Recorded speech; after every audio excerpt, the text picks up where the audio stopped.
Buah iblis yang tetap aktif walau penggunanya pingsan. Di One Piece, ada beberapa buah iblis yang efeknya hilang ketika penggunanya pingsan. Salah satu yang paling terasa dampaknya adalah Hobi-Hobi no Mi punya Sugar. Begitu dia pingsan, maka semua yang dia ubah jadi mainan akan kembali ke wujud asal mereka. Ternyata tidak semua buah iblis kehilangan efeknya meski si pengguna sudah pingsan. Apa saja ya buah iblis yang tetap bisa berjalan tanpa kesadaran penggunanya? Yuk simak daftarnya dalam pembahasan One Piece berikut ini. Pertama, Kage-Kage no Mi milik Gekko Moria. Buah iblis milik Gekko Moria ini mampu mengambil bayangan orang lain untuk menghidupkan mayat dan membuatnya jadi zombie. Menariknya, efek kemampuan Kage-Kage no Mi ini hanya bisa dihilangkan dengan perintah penggunanya. Jadi, membuat Moria pingsan tidak akan bisa mengembalikan bayangan yang ia curi. Moria sendiri menyebutkan di bab 463, kematian Moria sekalipun tidak akan bisa membebaskan bayangan-bayangan yang tertanam di dalam zombie. Jadi, Moria sendiri yang harus memerintahkan bayangan itu untuk kembali. Lalu bagaimana cara Luffy merebut bayangannya?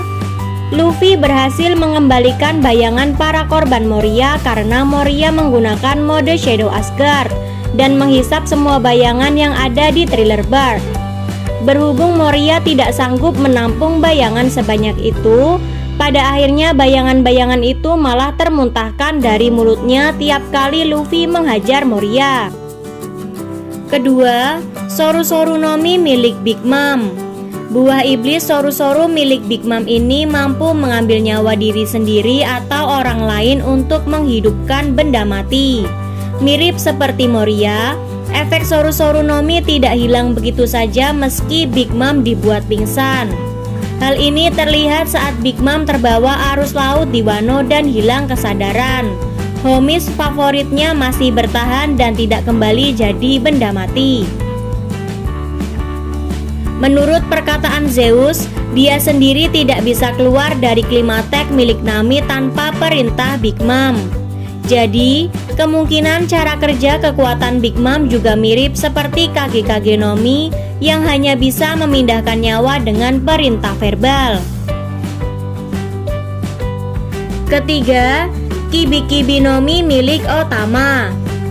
Buah iblis Otama bisa dibilang memiliki kekuatan yang cukup mengerikan bagi Kaido karena ia bisa mengendalikan pengguna Smile, buah iblis artifisial hasil karya Caesar Clown. Efek buah iblis ini disebutkan baru hilang setelah sebulan, dan mereka yang tadinya dikendalikan oleh kekuatan Kibi-Kibi no Mi bisa memilih untuk tetap setia bersama Otama atau pergi meninggalkannya.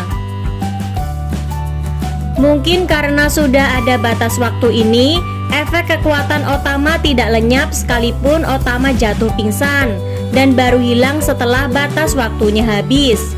Hal ini terbukti ketika Kaido menjatuhkan Otama di bab 923 lalu. Speed masih tetap setia pada Otama. Keempat, Fude-Fude no Mi milik Kurozomi Kanjuro. Kekuatan Fude-Fude no Mi milik Kanjuro mampu membuat apapun yang ia gambar menjadi nyata, baik itu makhluk hidup ataupun benda mati. Buah iblis ini tidak kehilangan efeknya meskipun Kanjuro pingsan. Terbukti saat ia menciptakan Kazenbo yang berhasil membakar seluruh penjuru Onigashima, meskipun Kanjuro sendiri sudah tak sadarkan diri. Meskipun begitu, gambar yang dihidupkan oleh Kanjuro tampaknya lemah terhadap air, terutama jika gambarnya tidak terlalu bagus. Ini terlihat saat gambar kucing Kanjuro terhapus akibat tersiram air mandi Zunesha. Dan yang kelima, Juku-Juku no Mi milik Shinobu.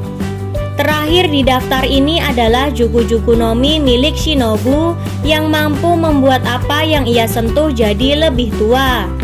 Berbeda dengan yang lain di daftar ini, efek Juku-Juku no Mi ini permanen dan tidak ada cara untuk membalikannya. Jadi walaupun Shinobu dibuat pingsan, apa yang sudah ia buat jadi lebih tua tidak akan kembali normal seperti semula. Karena efek yang permanen ini, Shinobu awalnya menolak permintaan Momonosuke yang ingin cepat tumbuh besar. Wajar saja, meski Momonosuke bertumbuh hingga 28 tahun, jiwanya tetap anak 8 tahun. Nah, itu dia 5 buah iblis yang efeknya tetap aktif meskipun penggunanya dibuat pingsan. Mana yang paling mengerikan dan berbahaya menurut kalian? Coba sampaikan tanggapanmu di kolom komentar di bawah ini ya. See you on the next video.